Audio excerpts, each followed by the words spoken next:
Friends, જય Shri Krishna. Welcome back to my YouTube channel Vraj Cook. તો friends, આજે આપણે કેરી મરચાંનો કૂચો બનાવશું. જે કૂચો પણ કહે છે અને ઘણા આથણું પણ કહે છે. તો એકદમ સરસ, જે રોટલી, પરાઠા, ખાખરા સાથે ખૂબ જ સરસ લાગે છે. જેમાં શાકની પણ જરૂર નહીં પડે અને સાથે તમારે 2 થી 3 રોટલી ખાતા હશો તો 4 થી 5 રોટલી ખવાઈ જશે. એટલું સરસ ટેસ્ટી બનશે અને બાળકોને તો ખૂબ જ ભાવશે પણ ફ્રેન્ડ્સ. તો ચલો આજની રેસીપી સ્ટાર્ટ કરીએ ફ્રેન્ડ્સ. રેસીપી પસંદ આવે તો વિડીયોને લાઇક, શેર અને સબસ્ક્રાઇબ કરવાનું બિલકુલ ભૂલતા નહીં. તો ચલો આજની રેસીપી સ્ટાર્ટ કરીએ.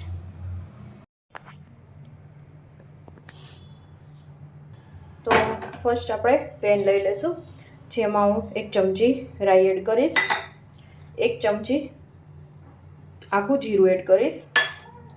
પછી આમાં હાફ ચમચી મેં મેથી લીધી છે, તો એમાં થોડી મેથી હું એડ કરીશ અને 2 ચમચી જેટલી વરિયાળી એડ કરીશ. હવે આ બધા મસાલા છે ને પ્રોપર માપ સાથે તમારે લેવાના છે ફ્રેન્ડ્સ, અને એકદમ સરસ રીતે આપણે એને શેકી લઈશું. અને આવી રીતે શેકીને તમે લેશો ને તો જ એનો ટેસ્ટ બમણો થશે.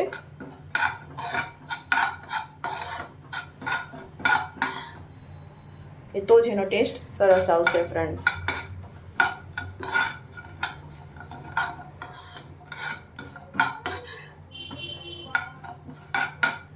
તો જો આપણા મસાલા છે ને એકદમ સરસ રીતે આપણા શેકાઈ ગયા છે. હવે ગેસ ઓફ કરીને આપણે રો ટેમ્પરેચર પર આવવા દઈશું. તો ફ્રેન્ડ્સ, અહીંયા છે ને મેં મરચાં લઈ લીધા છે ને 250 કેરી લીધી છે. તમારે મરચાં જે પ્રમાણમાં લેવા હોય ને એ પ્રમાણમાં મરચાંને તમે પ્લસ માઇનસ કરી શકો છો. અને અહીંયા કેરી મેં કેસર કેરી 250 લીધી છે. હવે આપણે કટ કરી લઈશું. તો આ રીતના છે ને આપણે ચોપરમાં કટ કરવાનું છે.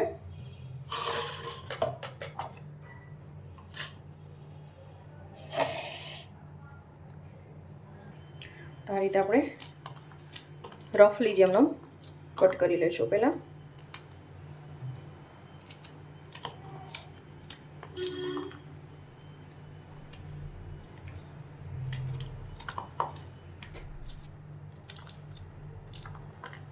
અને કેરીને પણ આવી રીતે જ આપણે રફલી છે કટ કરી લઈશું. છાલ આપણે ઉતારવાની કોઈ જરૂરિયાત નથી.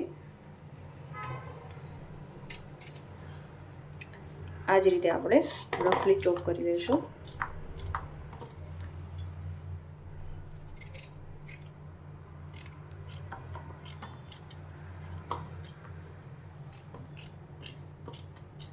આ રીતે બધી કેરી અને મરચાંને હું ચોપ કરી લઉં.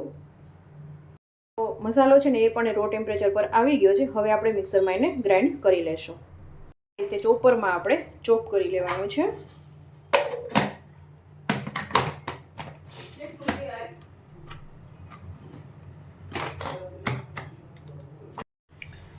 તો જો આ રીતના જ આપણે રફલી ચોપ કરી લેવાનું છે અને એક બાઉલમાં આપણે કાઢી લઈશું.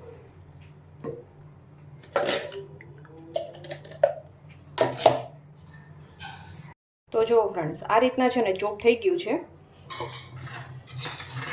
આ રીતના આખા ભાંગું જ રાખવાનું છે. અને જો આપણો મસાલો પણ રેડી થઈ ગયો છે. એકદમ સરસ રીતે આ રીતના આખો ભાંગું જ રાખવાનો છે. એકદમ ફાઇન પાવડર નથી કરવાનો. તો આપણે મસાલો છે આમાં એડ કરી દઈશું. તો અહીંયા પેનમાં છે ને મેં 1 મોટી ચમચી તેલ લઈ લીધું છે. તો આપણે અહીંયા મેથી દાણા એડ કરી દઈશું. ત્યાં સુધીમાં આપણે હળદર પાવડર અને કલર માટે થોડું એવું લાલ મરચું પાવડર અને અને ટેસ્ટ પ્રમાણે નિમક એડ કરી દઈશું. આપણે નિમક થોડુંક આપણે ચડિયાતું રાખશું ફ્રેન્ડ્સ. અને અહીંયા આપણે મોટી 2 ચમચી દળેલી ખાંડ એડ કરીશું.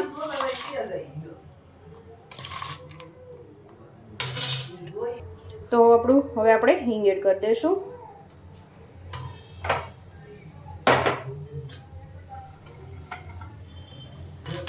ગેસ ઓફ કરીને આપણે ફ્રેન્ડ્સ, ગરમ તેલ જે આપણે હતું ને કર્યું હતું ને એમાં એડ કરી દીધું છે, સરસ રીતે મિક્સ કરી લીધું છે. એ વિડીયો શૂટમાં થોડીક મારે મિસ્ટેક થઈ ગઈ છે ફ્રેન્ડ્સ, વિડીયો શૂટ મારેથી થયું નથી. તો આ રીતના એકદમ સરસ રીતે આપણે મિક્સ કરી લેવાનું છે.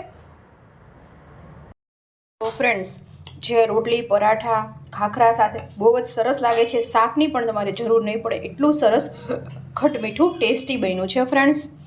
તો આઈ હોપ કે આજનો વિડીયો તમને પસંદ આવ્યો હશે. આજનો વિડીયો પસંદ આવ્યો હોય તો ચેનલને લાઇક, શેર અને સબસ્ક્રાઈબ કરજો. અને તમે પણ જરૂરથી બનાવજો ફ્રેન્ડ્સ, નાના બાળકોને તો ખૂબ જ ભાવશે. તો મળતા રહેશું નવા કુકિંગ સાથે. ત્યાં સુધી જય શ્રી કૃષ્ણ, બાય બાય.